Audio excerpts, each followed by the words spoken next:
The distribution of legislative powers between the center and states in the Constitution is given in which schedule?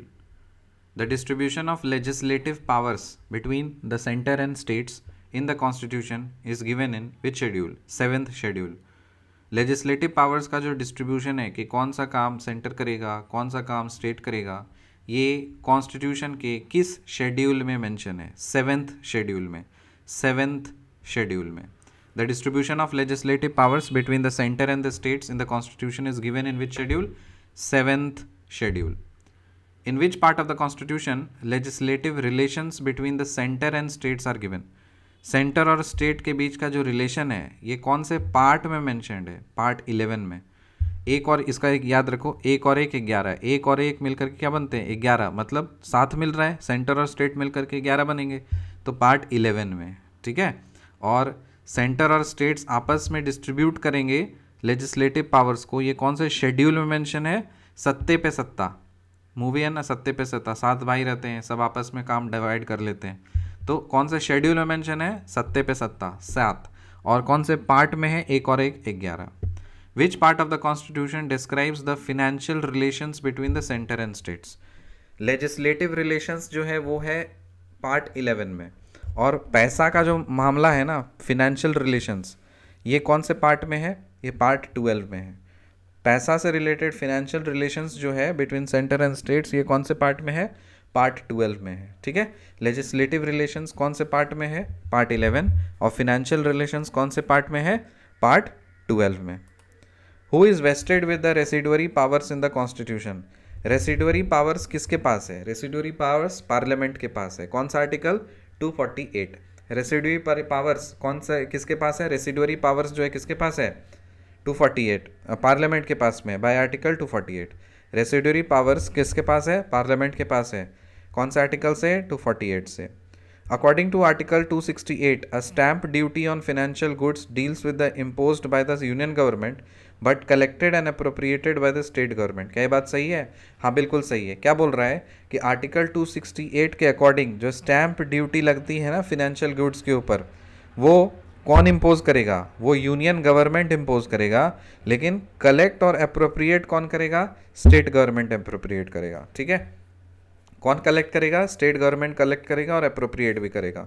तो article 268 में क्या है? Article 268 के according जो stamp financial goods पे जो स्टैम्प ड्यूटी लगती है वो लगाता कौन है? वो इम्पोज कौन करता है?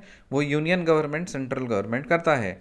लेकिन उसको कलेक्ट कौन करता है और अप्रोप्रिएट कौन करता है? उसको स्टेट गवर्नमेंट अप्रोप्रिएट करता है. In which respect have the center-state relations been specifically termed as municipal relation? As municipal relation.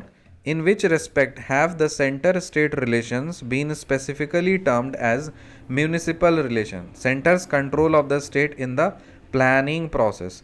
तो देखो, मतलब किस बेसिस पे हम लोग जो सेंटर और स्टेट का जो रिलेशन है ना, इसको स्पेसिफिकली बोला गया है एक तरह का म्यूनिसिपल रिलेशन है. क्यों?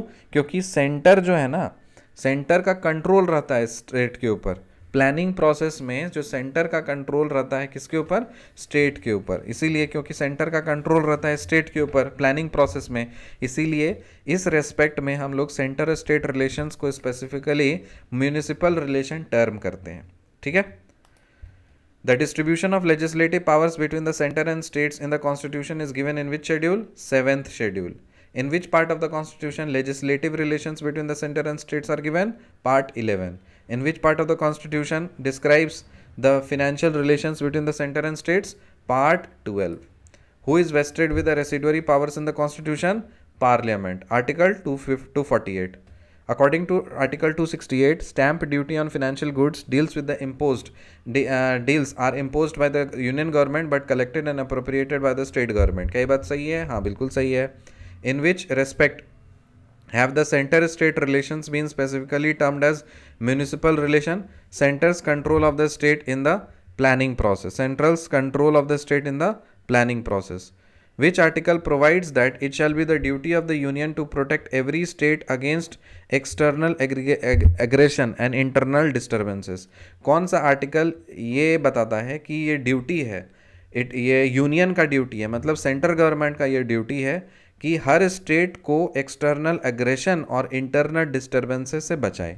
तो एक गार्जियन की तरह करता है, सेंट्रल गवर्नमेंट है ना, बड़ा बाप है, तो ऑब्वियसली अगर कोई भी स्टेट बाप है तो ऑब्वियसली उसका जो बच्चा सब है या उसका जो भाई सब है उसको अगर कोई डिस्टर्ब करेगा स्टेट में, तो उस एक्सटर्नल एग्रेशन हो बाहर से हो या इंटरनली कोई डिस्टर्ब कर रहा हो, तो उससे बचाएगा कौन? सेंट्रल गवर्नमेंट बचाएगा। कौन सा आर्टिकल पावर देता है? 355। So which article provides that if it is the duty of the union to protect every state against external aggression and internal disturbance? Article 355 355 institutes which are considered necessary to promote unity among diversity in the Indian federalism. Unity among diversity in Indian federalism, कौन कौन से ऐसे institutes हैं जो कि unity among diversity को promote करते हैं इंडियन फेडरलिज्म में? मतलब सेंटर और स्टेट रिलेशनशिप है ना, उसके बीच में कौन कौन से ऐसे इंस्टीट्यूट्स हैं जो कि यूनिटी अमंग डाइवर्सिटी को प्रमोट करते हैं? टोटल 6 इंस्टीट्यूट्स हैं। कौन कौन से? पहला है इंटर स्टेट काउंसिल्स, दूसरा है एनडीसी, नेशनल डेवलपमेंट काउंसिल, तीसरा है finance commission, regional council, unitary judicial system और ऑल इंडिया सर्विसेज। तो ये 6 इंस्टीट्यूशंस हैं जो कि क्या करते हैं? यूनिटी अमंग डाइवर्सिटी को प्रमोट करते हैं, फेडरलिज्म को मेंटेन रखने के लिए इंडियन कॉन्स्टिट्यूशन के अकॉर्डिंग। कौन कौन से इंस्टीट्यूशंस हैं?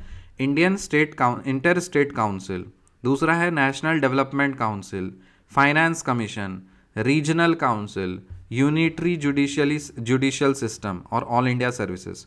Inter state council, national development council, finance commission, regional council, unitary judicial system, all India services. So institutes which are considered necessary to promote unity among diversity in Indian federalism is Interstate Council, National Development Council, Finance Commission, Regional Council, Unitary Judicial System, All India Services. Article 263.